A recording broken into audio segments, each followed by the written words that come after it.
Buenos días a todos. Hoy vengo a llevarlos en un recorrido por la historia y por la evolución de la teoría económica, y particularmente de una teoría que a mí siempre me ha llamado mucho la atención, la cual es, como no, la teoría de la escuela institucionalista, y que en consecuencia conllevaría a la teoría de juegos, la cual cambiaría por completo el paradigma que teníamos nosotros de entender la economía hasta principios de la Segunda Guerra Mundial, y que por consecuencia de eso también desencadenaría el entendimiento que tendríamos con las ideas de John Nash, el cual sería uno de los más importantes exponentes en el rubro de la teoría de juegos. Podríamos mencionar un origen de esta escuela a final del siglo XIX y el inicio del siglo XX, una época de rápidos cambios impulsados por la revolución industrial. La expansión capitalista trajo muchos avances tecnológicos, pero también desigualdades muy profundas y se generan problemas. Como todo en la vida, una nueva solución o un nuevo paradigma genera nuevos problemas y nuevos desafíos. Es por ende que el pensamiento económico predominante de las escuelas clásicas de aquel entonces sostenía que los mercados se regulaban solos y únicamente se fijaban en los equilibrios, cuando este enfoque de maximización del beneficio no considera tantos aspectos sociales y culturales que influyen en las decisiones económicas de cada país de manera totalmente particular, y tampoco tomaba en cuenta desigualdades que el sistema generaba. Es por eso que es muy importante destacar cómo los economistas institucionalistas fueron los primeros en señalar que la economía no podía entenderse de manera aislada, como un conjunto de leyes puramente matemáticas o de principios abstractos. Para ellos la economía está profundamente influenciada por el entorno social. Destaco mucho este balance que muestro en esta imagen, ya que a diferencia de las teorías económicas de la época, los institucionalistas argumentaban que las instituciones, es decir, las leyes, normas sociales, tradiciones y sistemas políticos, juegan un papel fundamental en la economía, y estas instituciones regulan y limitan las conductas individuales y colectivas. Estas moldean nuestras decisiones, incluso en situaciones que parecerían puramente económicas. Por ende muestra este equilibrio perfecto entre las decisiones puramente humanas en el mercado, o los animal spirits, como diría Keynes en su obra, y cómo esas se tienen que ver reguladas en distintos ámbitos, por leyes e instituciones, para que haya un balance perfecto entre una normativa justa y la libertad individual de decisión. Por ende es que hay unos exponentes que nacen principalmente en Estados Unidos, bastante interesantes, como Thorstein Veblen, como George Commons, como Wesley Mitchell, cuyas ideas contribuyeron a establecer este enfoque en la economía. Veblen primeramente fundó, que nace en 1857, familia de inmigrantes noruegos, y cuando estudia economía desarrolla y piensa mucho en la teoría de la clase ociosa, la cual convirtió en un libro en 1899, e incluyó un concepto muy interesante, el cual fue el consumo conspicuo, que es una idea de que las personas de clase alta no consumen bienes por necesidad, sino para demostrar su estatus social. Él fue muy crítico con el capitalismo en cuanto a ese sentido, ya que observaba que el consumo que se utilizaba en lugar de satisfacer necesidades reales, sino que se deformaba para consumir como forma de demostrar poder. Por ende, lo veía como algo totalmente superficial y que deformaba y degeneraba los precios, las cantidades de un recurso, y por ende aumentaba las desigualdades sociales. En su análisis, Veblen también sugirió que el sistema capitalista creaba una élite ociosa que, más que contribuir al progreso social, utilizaba su riqueza para perpetuar muchas desigualdades. Commons, otro exponente norteamericano, pero ese se centró más en el análisis de las transacciones, ya que él mencionaba en su libro Economía Institucional de 1934 cómo estas transacciones susodichas son ese núcleo de la economía, y cómo éstas se ven afectadas por las leyes, tanto positiva como negativamente, normas sociales y derechos. Para él la economía no es solo una interacción entre oferta y demanda, sino una serie de acuerdos y relaciones de poder. Sus ideas sentaron una base fundamental para el análisis económico del bienestar, y esto ayudó a crear una visión de la economía que valora mucho más el papel de las instituciones y los derechos que cualquier otro economista conocido hasta aquel entonces post Segunda Guerra Mundial. Wesley Mitchell también es muy relevante frente a su carrera en el estudio de los ciclos económicos.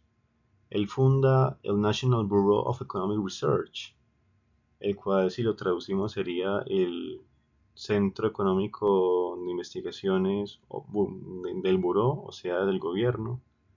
Y Mitchell, como tal, fue uno de los primeros en observar que la economía atraviesa fases de auge y recesión, las cuales afectan el bienestar de las personas, ideas muy utilizadas también por Keynes, las cuales se las aprendería de Mitchell para hablar de los ciclos económicos en su obra de la teoría general. La macroeconomía permitió ver que la economía no es un sistema estable, sino que es un conjunto de fluctuaciones que requieren atención y estudio, y él fue uno de los grandes aportadores junto con Keynes al entendimiento fundamental de los pilares de esta misma. También puedo mencionar y aportar que gracias a esto se entra en una transición. ¿De qué? De instituciones. ¿Cómo que las instituciones están tan relacionadas con las decisiones humanas propias? Eso quiere decir que es posible formalizar decisiones humanas donde se maximicen y obtengan beneficios. Es posible formalizar esos modelos cuando tenemos una institución que se entrometa con los individuos. Puede que sí. Puede que nazca la teoría de juegos. Y con ese panorama de la escuela institucionalista hay una perspectiva diferente en la economía y las ciencias sociales, que es diferente pero que está fuertemente arraigada, la cual es la teoría de juegos, inducida por un gran matemático principalmente, John Nash, que este enfoque no solo revolucionó la economía, sino también disciplinas como biología, psicología, ciencias políticas, derecho, y ofreció un gran marco para analizar decisiones estratégicas, lo más importante, en situaciones de conflicto o cooperación. Para entender esto de una manera muy resumida, nos situamos en el contexto posterior de la Segunda Guerra Mundial, cuando el mundo se encontraba en una construcción y bastante polarización entre dos grandes potencias, que serían Estados Unidos y la Unión Soviética. Y en este escenario se genera una gran e intensa competencia en términos de tecnología, poder militar, posicionamiento político, lo cual eventualmente se conocería como la Guerra Fría. Esta tensión no era solo militar, también se daba en el ámbito de la economía y la diplomacia, donde cada decisión estratégica que puede tomar el bando rival tomaba una acción de reacción de la otra potencia. Todo se hacía en secretismo, por debajo de la mesa, y había que anticipar la respuesta de la otra persona sin que éste siquiera lo hubiera hecho formalmente. Por lo que este tipo de situaciones donde una decisión depende de otra posible acción, o sea, depende de una posibilidad que no ha ocurrido, plantea un desafío para los economistas y estrategas, por lo que se intentaba maximizar el bienestar de algo que no era factible, pero que se podía formalizar si se realizaba un modelo. Es en el mundo real donde las personas, empresas y naciones se enfrentan continuamente a decisiones estratégicas así, por lo que los primeros pioneros de intentar formalizar estos modelos de estrategias que nacen en el conflicto de la Guerra Fría y que luego se usarían en todas las empresas para hacer modelos de competencias, sobre todo oligopolísticos, serían John von Neumann y Oscar Morgenstern. Cuando ellos en el 44, el húngaro y el alemán, ya mencionados, publican un libro llamado Teoría de Juegos y Comportamiento Económico. Ellos dos vieron que en la teoría de juegos hay una manera de estudiar y modelar el comportamiento de individuos en situaciones de competencia o colaboración, lo cual es lo que yo más valido de esto. Se preguntaron, ¿cómo actúa una persona racional cuando el resultado de sus decisiones depende de las decisiones de otros? Con ese interrogante como eje lograron desarrollar los principios básicos de la teoría de juegos. La motivación detrás de su trabajo era clara: querían analizar cómo los agentes, empresas y consumidores interactúan cuando el bienestar de cada uno depende no solo de sus propias decisiones, sino de las decisiones de que otros toman. Von Neumann, el de la izquierda, ya tenía experiencia en los campos de la lógica y matemáticas, y por su parte Morgenstern buscaba explicar comportamientos de agentes económicos de una forma que no fuera reduccionista, por lo que intentaba ampliar estas definiciones y conceptos. Puedo explicar brevemente lo que ven en la imagen como siendo un árbol de decisiones, donde usted como individuo o jugador, ya que aquí tenemos jugadores, pagos, beneficios, estrategias, usted puede tomar una estrategia o alternativa, que sería una decisión de vida que conlleva una acción, y se abren varias estrategias o decisiones. Y muchas veces en la vida, usted cuando tiene un competidor, ese competidor puede que él sea el que lo esté analizando usted, de usted qué va a decidir para él tomar una acción. O puede que él sea el que va a decidir y usted lo esté siguiendo para usted saber cómo anticiparse. Generalmente esto abre muchas variables. De si yo decido una estrategia, el qué estrategia va a tomar. Si yo decido otra estrategia, qué estrategia va a tomar el contrincante. Y eso se ve mucho en los oligopolios, función de acción y reacción, la cual podemos ver en el modelo de Stackelberg. Y por el lado derecho podemos apreciar un juego muy sencillo que es el dilema de los prisioneros, el cual habla de que hay dos prisioneros, cada uno en una celda por separado, y mi idea es si yo soy uno de los prisioneros y a mí me dicen, si usted declara, solamente va a tener 5 años de cárcel. Si no declara, puede que quede en libertad o puede que le den 10 años. ¿Cómo así? Porque es que el otro prisionero en la otra celda por separado le están ofreciendo lo mismo. Declare y solamente se come 5. Eso sí, si se queda callado, puede que quede en libertad si la otra persona no le incrimina. Y ambos solamente se comerán 1 año. Pero como usted se quede callado y el otro lo incrimina y se come 10. Entonces realmente la decisión es totalmente en falta de información del contrincante y de desconfianza. Porque generalmente aquí es donde nacería el gran economista John Nash con su equilibrio. Ya que aquí llegamos al punto de decidir, venga, entonces, ¿qué es lo más óptimo? Porque si estamos en el dilema del prisionero, yo no voy a tomar un riesgo tan alto de quedarme callado pensando en la buena fe de otro prisionero que no conozco, que no me puedo comunicar con él y que yo me puedo comer 10 años de cárcel dependiendo de una decisión 100% ajena a mí. Entonces el equilibrio de Nash dice, ¿cuál es la solución óptima para ambos? Una solución que en conjunto le dé el máximo beneficio o el mejor pago a ambos jugadores. Esa sería la decisión de que ambos confiesen y se coman ambos 5 años, ya que ese es el punto de equilibrio en el que ambos tienen una solución intermedia donde se ven los menos afectados sin que uno gane más que el otro. John Nash cuando está en la universidad desarrolla esto, cuando él tenía una necesidad concreta, que era entender cómo se podía predecir los resultados de situaciones donde varias personas toman decisiones interdependientes que se entrecruzan entre sí, y cada una de ellas busca optimizar un beneficio.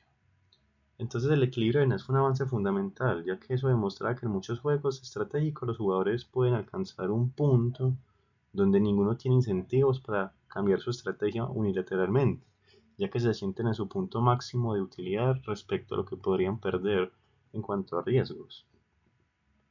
Nash inspiró un ejemplo cotidiano para formular su teoría. Uno de sus ejemplos más conocidos es el dilema del prisionero que ya mencioné, pero muchas veces se iba a cuestiones muy irrelevantes, pero a la vez muy relevantes, que la muestran en la película que le desarrollaron a él de una mente prodigiosa, en la que está con un grupo de amigos. Hay 5 chicas. Todos quieren ir por la rubia, la más bonita. Y él pensa en su mente, si todos vamos por la misma mujer, la rubia. Somos cinco, solamente se va a quedar uno con ella. Y los otros cuatro que no se queden con ella, les va a tocar ir por los sobrados, por las amigas. Y a ninguna mujer en este mundo le gusta hacer plato de segunda mesa.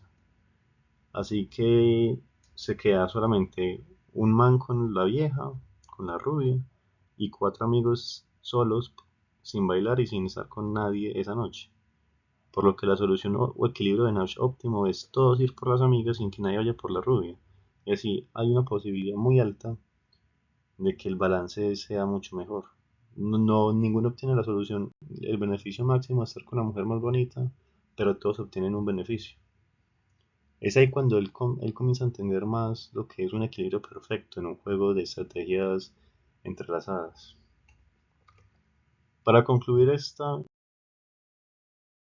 historia, la relevancia de la teoría de juegos en la actualidad se refleja en múltiples áreas, pero lo más importante, tanto en videojuegos, derecho, diplomacia, decisiones militares, estratégicas, económicas, sobre todo en monopolios, oligopolios, de manera asimétrica, con falta de información o con la información completa, juegos directos, juegos lineales.